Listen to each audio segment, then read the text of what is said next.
이라 아멘. 한 목소리로 고백합니다. 하나님이 주시는 상을 받겠습니다. 한 번 더 고백합니다. 하나님이 주시는 상을 받겠습니다. 2025년 신년 특별 새벽기도 이제 둘째 날입니다. 함께 해주셔서 감사합니다. 이번 신년 특별 새벽기도는 하늘에서 주시는 상에 대한 말씀을 나누고 있습니다. 첫째 날에는 성도는 이 땅에서의 복만 바라보는 것이 아니라 하나님이 하늘에서 주실 상을 바라보며 살아간다, 그런 내용을 나누었습니다. 그러니 우리가 이 땅에서 믿음으로 살아가는 작은 삶까지도 하나님은 하늘에서 상으로 갚아 주실 겁니다. 오늘 두 번째 날은요, 하나님께 받는 상인데 하나님께 집중할 때 하나님께 상을 받을 수 있다라는 내용입니다. 오늘 읽은 본문은 6장 4절까지인데 이제 함께 나눌 내용은 24절까지 이렇게 좀 함께 나누려고 해요. 4절에 보면 너희 아버지께서 갚으신다, 여기서 하나님 상 주신다는 내용이 나오고, 또 24절 중간에 보면 이제 20절에 보면 너희 보물을 하늘에 쌓아두라, 그러니까 하늘에서 상을 쌓는 그런 모습이 나옵니다. 이 두 가지 좀 살펴보려고 합니다. 먼저 첫 번째는요, 사람에게 집중하지 않고 하나님께 집중할 때 하나님께 상 받는다라는 거고요. 두 번째는 나에게 집중하지 않고 하나님께 집중할 때 하나님께 상 받는다, 그겁니다. 첫 번째, 사람에게 집중하지 않고 하나님에게 집중하는 삶, 하나님께서 상 주시는 삶입니다. 오늘 읽은 내용 1절에서 4절까지의 내용 중에서 우리가 참 어떻게 보면 두렵고 떨리는 말씀일 수 있는 게, 모든 섬김이 다 하나님께 상 받는 것은 아니다라는 것을 선명하게 이야기를 해 줍니다. 열심히 헌신, 충성, 봉사했는데 하나님은 그거는 내가 상 주는 삶이 아니야, 이렇게 말씀하시는 거죠. 어저께 제가 이제 피겨 스케이팅을 예로 들었잖아요. 피겨 스케이팅 동작 하나하나가 다 점수로 매겨진다라는 거예요.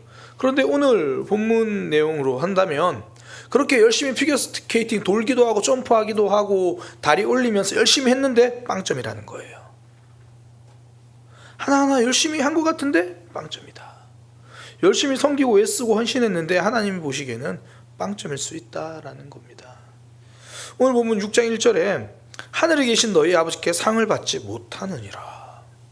그 이유가 2절에 보면 진실로 너희에게 이르노니 그들은 자기 상을 이미 받았다.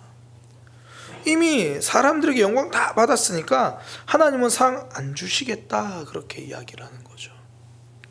그러므로 구제할 때나 외식하는 자가 사람에게 영광을 받으려고 회당과 거리에 사는 것 같이 너희도 사람 앞에서 나팔을 불지 마라. 여기서 포커스는요, 숨김이 아닙니다. 모든 것을 숨기라, 그런 의미가 아니라 지금 무슨 목적으로 하느냐, 그 이야기예요. 사람 보고 하느냐, 하나님 보고 하느냐, 그 이야기입니다. 처음부터 선명하게 말씀하시죠. 6장 1절에 사람에게 보이려고, 그 목적을 이야기하는 거예요. 사람에게 보이려고 그들 앞에서 의를 행하지 않도록 하라. 목적이 사람에게 보이기 위함인가? 그러면 하나님 주신 상이 없다라는 거예요. 그러니까 무엇을 했느냐, 하나님 그거 묻기 전에 누구 바라보면서 하고 있느냐, 그거 물으십니다. 하나님께 상 받는 신앙은요, 하나님께 집중하는 거예요. 사람이 아니라. 성경에서 보면 하나님이 칭찬하신 사람들의 특징이에요. 하나님께 집중한 사람입니다. 하나님 보면서 신앙생활한 거지 사람 때문에 하지 않았다라는 거죠. 가장 대표적인 사람 노아, 선명하잖아요. 하나님이 배를 만들어라 그랬어요. 그거 만약에 사람들 시선 생각했으면 못 만들었어요. 학자들은 노아가 방주를 만든 기간이 100년, 120년 이렇게 봅니다. 사람들에게 집중하기 시작하면 그 기간 못 버텨요. 10년, 100년이든 변함없이 감당할 수 있는 이유는 하나님 보면서 하기 때문이거든요. 실제로 반짝하는 사람들의 특징이 뭐냐면 하나님 보고 하는 게 아니라 사람 보고 합니다. 사람들이 알아주지 않으면 금방 사그러들어요. 끊임없이 사람들의 인정이라는 동력을 공급받아야 한다는 거죠. 그러니까 나의 지금 일하는 그 시선의 연료가, 내가 일하는 그 연료가 사람의 시선이니까, 그래서 사람들이 딱 주목해주면 정말 목숨까지도 바칠 것처럼 하는데, 사람들의 시선이 사라지고 나면 나의 열정도 사라지기 시작합니다.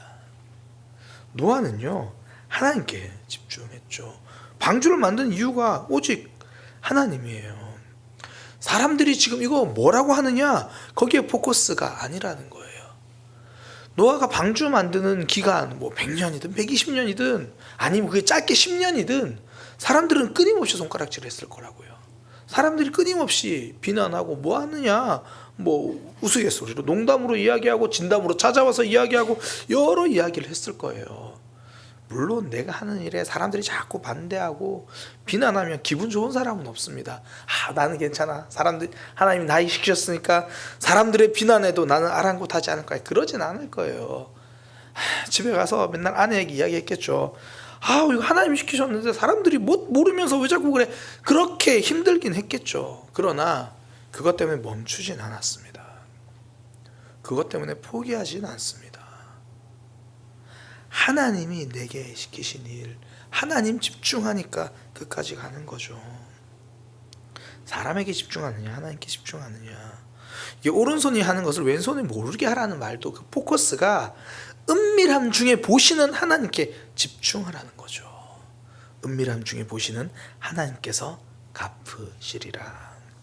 하나님께 집중하는 신앙생활만이 하늘의 상급이 쌓입니다. 그런데 사람에게 집중하는 신앙을 보면 사람 때문에 흔들리고 사람 때문에 그만둬요. 북이스라엘의 여로보암 왕의 삶이 그랬습니다. 그를 처음으로 왕으로 세우신 분은 하나님입니다.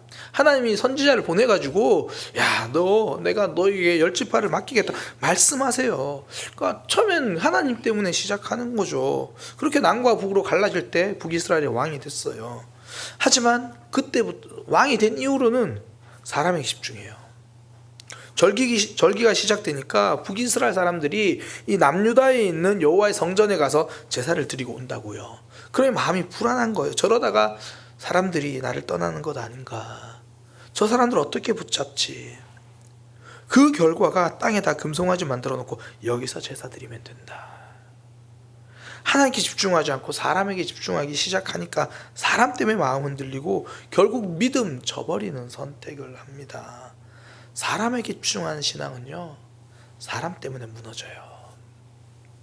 성도는 사람들의 시선보다 하나님의 말씀에 집중하는 사람입니다.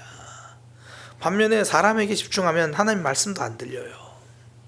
사람에게 잘 보이려고 했으니까 사람이 잘 봐주면 목숨을 바치는데, 그러다가 사람에게 섭섭하기 시작하면 하나님이 내게 무슨 말씀을 하시는지도 아무것도 안 들리는 것처럼 행동하기 시작합니다.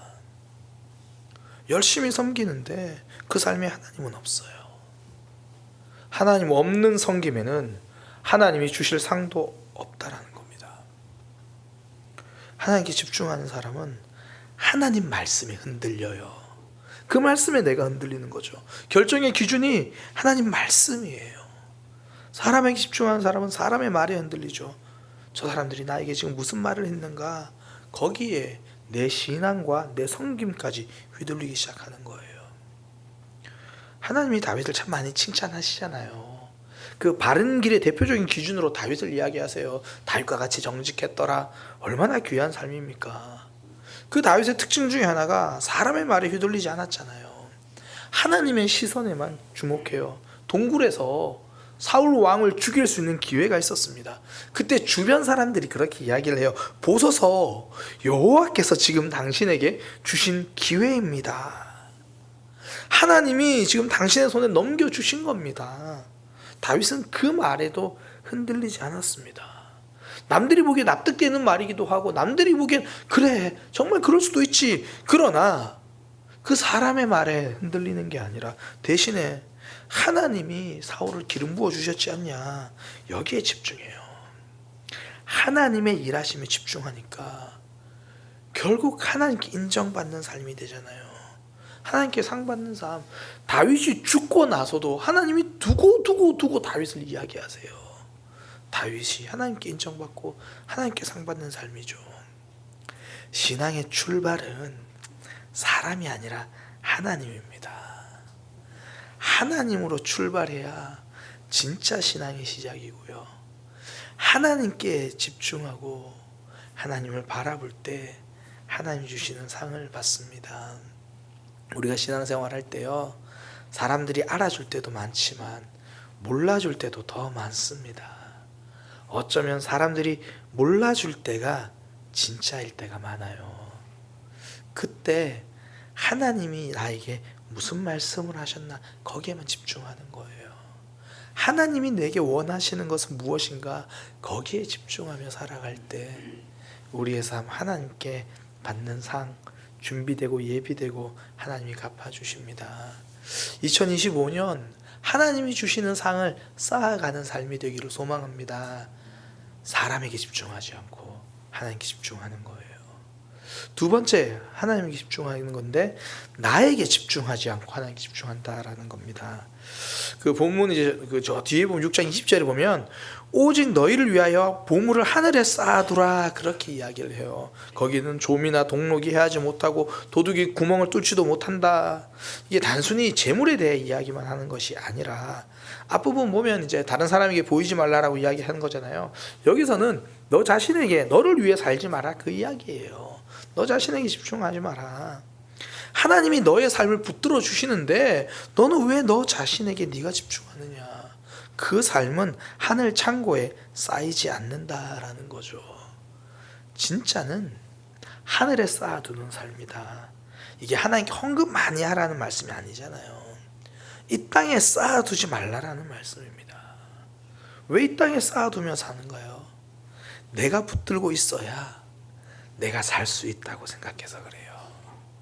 결국 전부 자신에게 집중하는 삶이죠. 하늘에 쌓아둔다는 건 나를 위해 내가 쌓지 않고 하나님 나라를 위해서 그 시간에 섬기는 삶을 살겠다라는 거예요. 누구에게나 24시간은 동일합니다. 그때 나를 위해서 쌓아가는 삶을 살 것이냐, 하나님 나라를 위해서 달려가는 삶을 살 것이냐.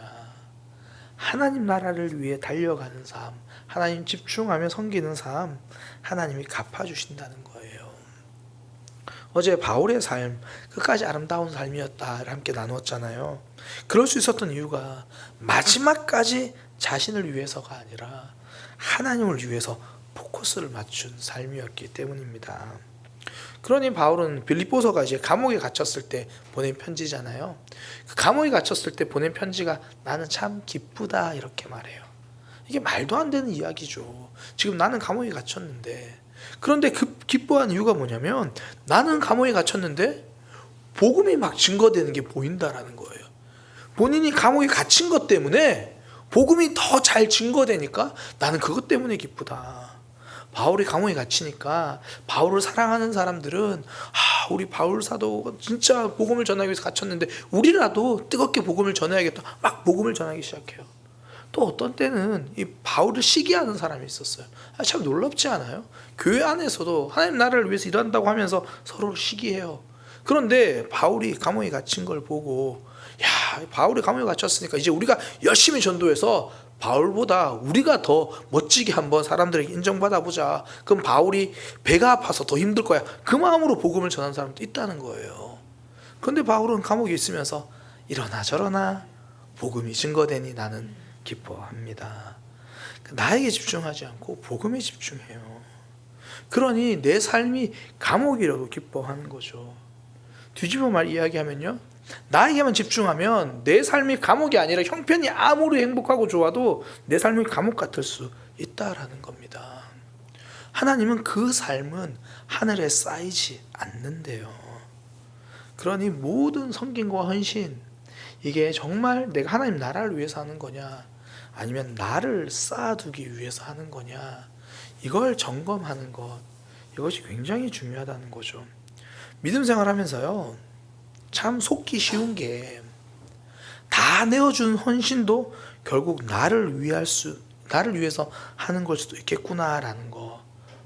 제가 이걸 참 깨달았던 게요, 취미 생활을 통해서 깨달았어요. 제가 지금 저희 집에 와보신 분들은 알겠지만 아직도 집에 120cm짜리 이렇게 어항이 있습니다. 제가 어항이 취미인데요, 물고기를 키우는 게 제일 처음 시작했을 때 깜짝 놀랐어요. 이제 처음 시작할 때 물고기 키우는 방법 잘 모르니까 이 동호회 가입해서 질문도 하고 그랬어요. 사람들이 너무 열심히 가르쳐줘요. 심지어 어느 정도냐면 정보만 주는 게 아니라 집에 찾아와서 어항 세팅까지 해주고요, 자기 집에 있는 어항 선물로 주고요, 엄청 비싼 물고기 선물로 주고요, 다 해줘요. 자기 동호회 활동 같이 하는 게 좋으니까. 그러니까 내가 즐거우려고 진짜 많이 해요. 그래서 동호회 사람들 중에 가끔씩 이벤트 같은 것도 하거든요. 이거 뭐 되게 쉬운 문제 내놓고 이거 맞추면 어떤 물고기 드리겠습니다. 어떤 그 어항 드리겠습니다. 업자가 아니라 본인이 그렇게 하는 거예요. 엄청난 돈을 들여서요. 제가 그걸 보고 깨달았어요. 아, 성김과 헌신이 하나님 없이도 가능하구나. 포커스가 나예요. 그렇게 해서 내가 즐겁고, 그렇게 해서 내가 주목받고, 그렇게 하는 삶, 그건 우리는 신앙생활이라고 말하지 않습니다. 동호회 활동 열심히 했다고 하나님이 하늘에서 쌓아주는 상이 있다고 그 누구도 말하지 않습니다. 나에게 집중하기 때문이에요. 나에게 집중한 삶은 하늘에 쌓여진 삶이 아닙니다. 그래서 하나님은 우리에게 하늘 창고에 쌓으라고 해요. 나에게 주어진 24시간, 나를 위해 달리는 시간이 있다면 하나님 나라를 위해서도 달리는 시간이 있어야 한다. 나에게 주목하는 삶이 아니라 하나님이 기뻐하시는 삶이 있어야 한다. 어쩌면 일주일에 한 번 주일조차도 우리는 다시 점검해 보아야 할 것입니다. 나를 위해서 이 자리에 나온 삶인가? 하나님께 집중하는 삶인가? 예배에 대해서 제가 떨림과 울림으로 말씀드렸잖아요. 내 삶에 뭔가 울림이 있는가? 나를 위한 집중이 아니라 내가 하나님 앞에 떨림으로 정말 이 자리에 앉아 있는가? 하나님께 집중하는 삶이죠. 하나님이 주시는 상을 받는 2025년이 되기를 소망합니다. 나에게 집중하는 신앙이 아니라 하나님께 집중하는 신앙생활. 사람 보고 하는 게 아니라 하나님 보고 신앙생활을 감당하는, 그래서 하늘의 복을, 하늘의 상을 쌓아가는 저와 여러분이 되기를 소망합니다. 기도하겠습니다. 하나님, 신앙생활은 하나님께 하는 건데 사람에게 휘둘리고 사람 보고 할 때가 있었습니다. 하나님 나라를 위해서 달려가는 것인데 내 삶, 내 나라를 위해서만 달려가고 있는 모습 있었음을 고백합니다. 24시간 중에 하나님 나라를 위해서 달려가는 순간은 얼마나 있었는지, 일주일 중에 하나님을 바라보며 달려간 적이 얼마나 있었는지 다시 한번 돌아보며 하나님 나라를 위해 그 하늘 창고에 상을 쌓아두는 삶 되게 하여 주옵소서. 예수님의 이름으로 기도드립니다. 아멘. 비준비하시네 찬양하겠습니다.